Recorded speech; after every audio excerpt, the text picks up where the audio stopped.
D'un tub d'escapament s'expulsen diversos gasos. D'entre ells trobem el monòxid de carboni, que és el contaminant de l'aire més abundant a la troposfera i és incolor i altament tòxic. A més del tub d'escapament, el monòxid de carboni s'emet per culpa de graelles, cuines, calderes, xemeneies en mal estat, generadors de gasoil, estufes i escalfadors d'ambient.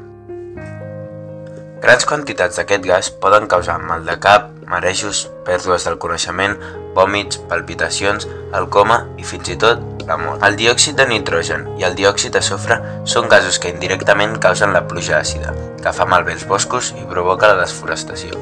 També trobem el diòxid de carboni, que és un gas inodor i incolor.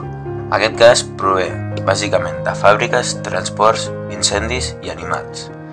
Aquest gas és un gas d'efecte hivernacle, per tant, augmenta aquest efecte, que causa l'augment de les temperatures de la Terra, la fosca dels casquets polars, l'augment del nivell del mar i també l'acidificació dels oceans.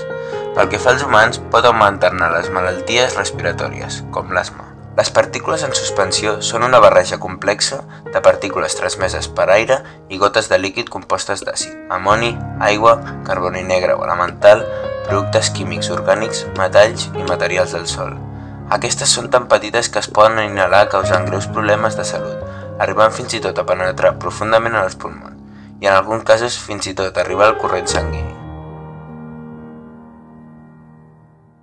La química verda, coneguda com a Green Chemistry, dedica part de les seves investigacions en reduir la presència de contaminants i convertir-los en productes valuosos. Recorda que tu també pots contribuir a la reducció dels contaminants, canviant els hàbits diaris.